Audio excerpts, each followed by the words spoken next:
Hey guys, Josh here from Woo Wizards. So by now you've gone through phase one of our project to establish if WooCommerce is good for your business or whatever purposes you're using it for.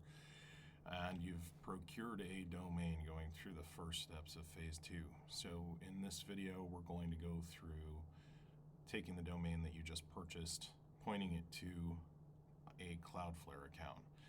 CloudFlare is something where you're going to change where your domain's actually pointed to. So once we establish a hosting account, you can make all of your changes in CloudFlare. So if you set up a company email address, if you change the hosting provider for your website, all of that's just going to be changed in CloudFlare. And we can go into the benefits of using CloudFlare kind of later on towards the end of, I believe, phase 6, where we go over securing and maintaining your site.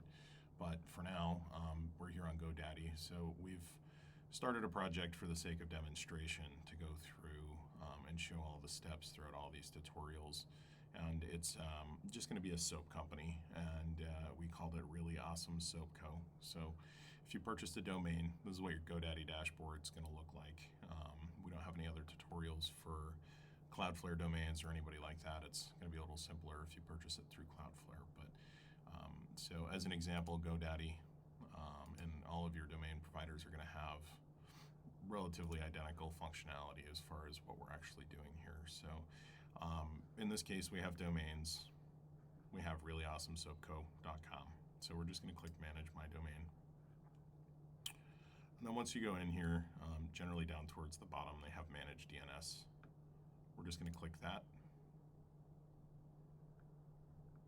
And then here you can see an A record, a couple of C names, a couple of NS records, and an SOA. So for DNS records, this is generally a pretty large point of confusion for people, but an A record is generally going to point web browsers that are asking for Really Awesome Soap Co. to a website. There are other ways to do it, which we're going to go through, but that's the basic principle: is A records and C names will both point people to your website. These are really not relevant for anything that we're doing at this point, and neither is an SOA.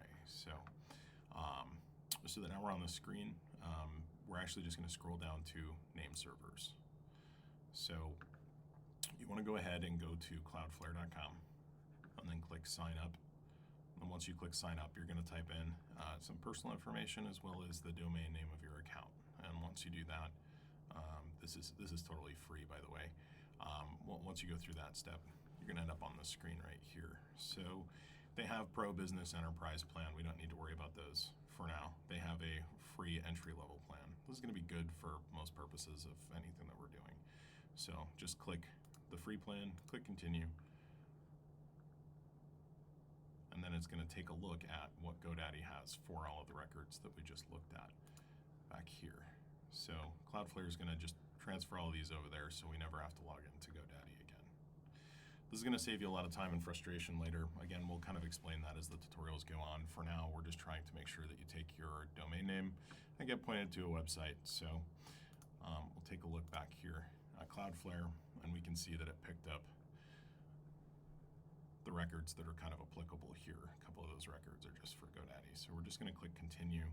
If you've been using your domain already, don't do this. You might make a couple of mistakes here, and it might be worth reaching out to wherever you bought the domain from. If it's already pointed at a website, you definitely don't want to go through this part of the tutorial. So we're going to go ahead, since this domain's unused, purchased, and not pointed at anything right now. There's no website on it. We're going to click continue. Okay, so then it's going to bring you to this screen. And it's just going to say remove the following name servers, add the following name servers. So if we go back here, I told you to scroll down to the name servers section. You're just going to go ahead and click change. Once you click change, you're just going to say enter my own name servers, advanced. We're going to copy the two that they provided right here.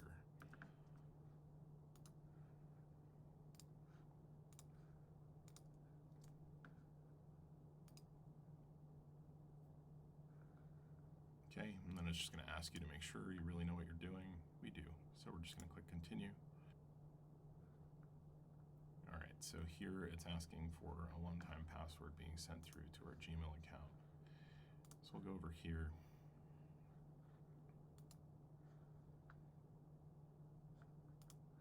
I have to click send password first. We'll go over here and get the temporary password. Copy this. Put it right there. Verify. Okay, so you can just kind of ignore this message. It's just telling you that some of the stuff might not be available and we're never going to use it again anyways. So you do want to just click refresh and make sure that you at least see the two that you added here. In the next 10 or 15 minutes, you'll notice that these are no longer there, and it's just the two that you copied over from the screen on CloudFlare. So at this point, while we're kind of waiting for all this to do its thing, we'll go through, we'll click done, check name servers. You can just click finish later on this. We'll go through CloudFlare setup at a much later part in this tutorial. So click finish later, and then right now you'll see complete your name server setup. At some point you'll notice that the screen looks completely different. It starts showing some statistical information, but as long as it says check name servers, this step isn't done yet. So that's the first step of setting up CloudFlare.